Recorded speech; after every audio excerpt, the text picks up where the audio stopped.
ఈరోజు ఆ మోసం గురించి ప్రజలు డిస్కషన్ పెడితే దాంట్లో నుంచి బయటకి ప్రజల్ని తీసుకురావడం కోసం డైవర్షన్ పాలిటిక్స్ చేస్తున్నారు. ఎంత దురదృష్టం అంటే ఈ కూటమి ప్రభుత్వం అధికారంలోకి వచ్చాక ప్రజల ఆరోగ్యాన్ని గాలికి వదిలేశారు. ఆరోగ్యశ్రీని ఏ విధంగా నిధులు ఇవ్వకుండా పొమ్మనకుండా పొగబెట్టినట్టు ఈరోజు హాస్పిటల్స్ ఆరోగ్యశ్రీ కింద చేయడానికి సుముఖంగా లేకుండా చేసింది ఈ ప్రభుత్వం కాదా? అలాగే అమ్మఒడిని ఎగ్గొట్టి ఈరోజు పేద పిల్లల్ని చదువుకు దూరం చేస్తున్నది వీళ్ళు కాదా? అలాగే రైతులకి అండగా నిలబడాల్సిన ప్రభుత్వం రైతుల వెన్నెముకలు విరుస్తూ వాళ్ళకి ఇవ్వాల్సినది ప్రామిస్ చేసి కూడా ఇవ్వకుండా మోసం చేసింది నిజం కాదా అని అడుగుతున్నా. ఇవన్నీ ఒక ఎత్తు అయితే ఈరోజు రాష్ట్రంలో అవినీతి ఎంత విచ్చలవిడిగా జరుగుతుందో అందరూ కళ్ళారా చూస్తున్నారు.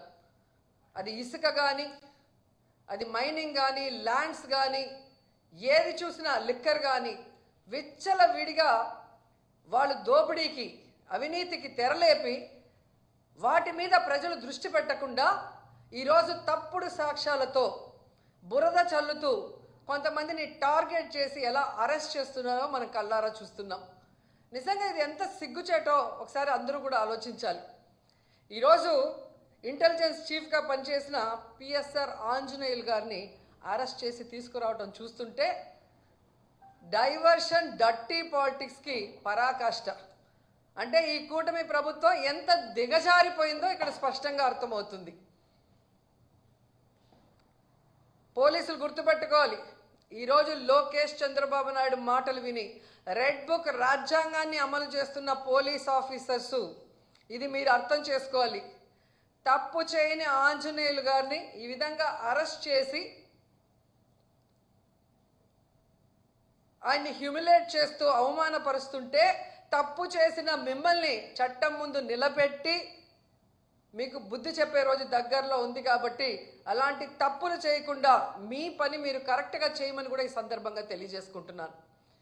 ఎందుకంటే ఏదో కిరీటం పెట్టేస్తారు చంద్రబాబు నాయుడు లోకేష్ అని చెప్పి చాలా చోట్ల పోలీసులు పెద్ద స్థాయి నుంచి కింద స్థాయి వరకు అందరూ కూడా వన్ సైడ్గా తప్పుడు సాక్ష్యాల్ని సృష్టించి తప్పుడు కేసులు పెట్టి ఏ విధంగా అరెస్ట్ చేసి పైశాచిక ఆనందం పొందుతున్నారో వాళ్ళందరినీ కూడా హెచ్చరిస్తున్నా.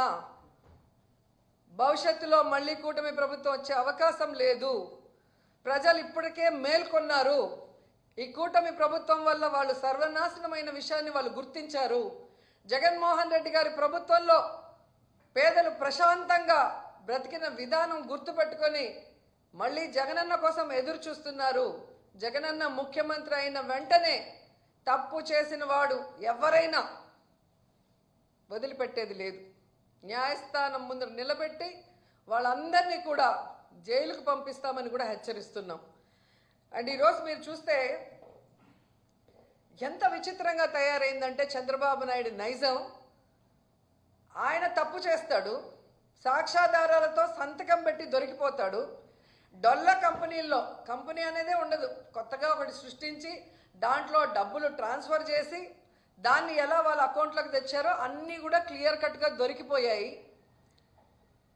స్కిల్ డెవలప్మెంట్ స్కామ్లో ఈడీ కూడా కొంతమందిని అరెస్ట్ చేసింది. కొంతమంది ఆస్తుల్ని అటాచ్ చేసి అవినీతి జరిగిందని ప్రూవ్ కూడా చేసిన తర్వాత నాకు కన్ను బాగలేదు, ముక్కు బాగలేదు, కిడ్నీ బాగలేదు, వయసు అయిపోయిందని దొంగ తిరుగుడు చెప్పి బెయిల్ తీసుకొని బయటకు వచ్చి ఏదో తాను తప్పు చేయనట్టుగా ఆ కేసుని ముందుకు నడిపించకుండా ఎలా ఆపేశాడో అందరూ చూశారు. నీకు దమ్ము ధైర్యం ఉంటే ముఖ్యమంత్రి సిబిఎన్ గారు మీకే చెప్తున్నా, స్కిల్ డెవలప్మెంట్ స్కామ్లో మీ మీద పెట్టిన కేసులో మీరు ఎలా సంతకాలు పెట్టి డబ్బును దోచుకున్నారు ఈ ప్రభుత్వంలో అనేది ఈడీ కూడా ఓకే చేసింది. దాన్ని ఎందుకు సిఐడి విచారణ ముందుకు నడవనీయకుండా ఆపేశారు? దమ్ముంటే స్కిల్ డెవలప్మెంట్ మీద మీరు విచారణ చేయించుకోండి. మీ వల్ల కాకపోతే సిబిఐకి అప్పచెప్పండి. అలాగే మీరు చూస్తే ఫైబర్ నెట్ కేసులో ఎందుకు మీరు విచారణను ఆపేశారని అడుగుతున్నా.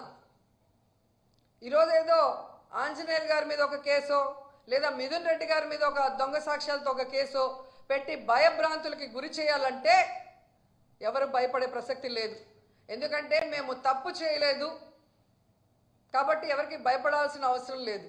మీరు దొంగ సాక్ష్యాలతో ఎన్ని కేసులు పెట్టినా మేము న్యాయపరంగా పోరాడి బయటికి వస్తాం. కానీ మీ మీద కేసులు విచారణ జరిగితే మీరు పర్మనెంట్గా జైలుకి వెళ్తారన్న సంగతి మీకు తెలుసు. అందుకే అడుగుతున్నా, దమ్ముంటే దొంగ కేసులు పెట్టి మీ పచ్చ ఛానళ్లలో దుమ్మెత్తిపోయడం కాదు, స్కిల్ డెవలప్మెంట్ స్కామ్ మీద, ఫైబర్ నెట్ స్కామ్ మీద విచారణ జరిపించండి. మీకు ఆ దమ్ము లేకపోతే సిబిఐకి అప్పచెప్పండి అని కూడా డిమాండ్ చేస్తున్నాం. అసలు చంద్రబాబు నాయుడు అనే వ్యక్తి సంతకానికి విలువ లేదు అని ఇప్పుడు 4వ ముఖ్యమంత్రి అయినప్పుడు కూడా తెలుస్తోంది. ఏడాది అవుతుంది. ఈ ఏడాదిలో ఆయన పెట్టిన మొదటి సంతకం ఇంతవరకు అమలైందని నేను అడుగుతున్నా. ఇంతకన్నా సిగ్గుచేటు ఇంకేమైనా ఉందా? అదే వైఎస్ఆర్ గారు కానీ జగన్ గారు కానీ ఒక సంతకం పెడితే ఆ రోజు నుంచి అమల్లోకి వస్తుంది. అది సంతకం అంటే అలా ఉండాలి. కానీ నీ సంతకం అది చిత్తు కాగితంలాగా ఎప్పుడు సంతకం పెట్టినా అది ఎప్పుడు జరిగింది లేదు. అండ్ అధికారంలోకి వచ్చిన మీరు జూన్ నుండే నిరుద్యోగ భృతి ఇస్తాము, తల్లికి వందనం ఇస్తాము, అన్నదాత సుఖీభవ ఇస్తాము, ఆడబిడ్డ నిధి ఇస్తాము, ఫ్రీ బస్ ఇస్తాము అని చెప్పారు. బాండ్లు ఇచ్చారు. ఈరోజు ఆ బాండ్లు ఎత్తుకొని గ్రామాల్లోకి మీ ఎమ్మెల్యేలు కానీ మీరు వెళ్ళే పరిస్థితి ఉందా? పరకలతో కొడతారు, చెప్పులతో కొడతారు. ఆ భయం మీకు ఉంది కాబట్టే ప్రజల్లోకి వెళ్ళలేక, వాటి మీద ఏమీ చెప్పుకోలేక ఈ విధంగా డైవర్షన్ డర్టీ పాలిటిక్స్తో ఎలా ఎవరి మీద తప్పుడు కేసులు పెట్టి దాని మీద మీ పచ్చ ఛానళ్లలో రౌండ్ టేబుల్ డిస్కషన్లు పెట్టి మీ పచ్చ నాయకులతో విశ్లేషకులుగా ఏ విధంగా విషయాన్ని చిమ్ముతున్నారో ఈ రాష్ట్ర ప్రజలకి ఏడాది కాలంలోనే అర్థమైపోయింది. మీరు చెప్పే అబద్ధాలను ఇంకా నమ్మే పరిస్థితిలో ఈ రాష్ట్ర ప్రజలు లేరు అన్న విషయం చంద్రబాబు నాయుడు తెలుసుకోవాలి. అది పక్కన పెట్టేసి సంకలు గుద్దుకుంటూ ఈరోజు అందరి మీద దాడులు చేస్తూ మాట్లాడిన అందరి మీద కేసులు పెట్టుకుంటూ పోతే ఫైనల్గా మీరు, మీ కుటుంబం, మీకు సపోర్ట్ చేసిన పోలీసులు అందరూ కూడా జైల్లో ఉంటారని కూడా అందరూ తెలుసుకోవాలి. ఎందుకంటే తప్పులతో ఒకరి మీద నింద వేసి లోపల పెట్టాలనుకుంటే హైకోర్టు, సుప్రీంకోర్టు కూడా ఒప్పుకోదు. ఒక ఏడాదిలోనే హైకోర్టు 6 సార్లు మీ ప్రభుత్వానికి అక్షింతలు వేసింది. పోసాని కృష్ణమురళి గారి కేసులో కానీ, ఒక సోషల్ మీడియా యాక్టివిస్ట్ని మీరు ఏ విధంగా హెరాస్ చేశారో ఆ విషయంలో కానీ, నిన్న మొన్నట్లో 60 ఏళ్ళు పైబడిన వాళ్ళని మీరు హెరాస్ చేయకూడదు, ఇంటికి వెళ్ళి విచారించాలి, ఇవన్నీ కూడా తప్పుడు సాక్ష్యాలతో వేధింపులు చేసిన పోలీసులకు కూడా ఏ విధంగా హైకోర్టు అక్షింతలు పెట్టిందో ఈ రాష్ట్ర ప్రజలందరూ కూడా గమనించారు. అలాగే సుప్రీంకోర్టులో మీరు లడ్డూలో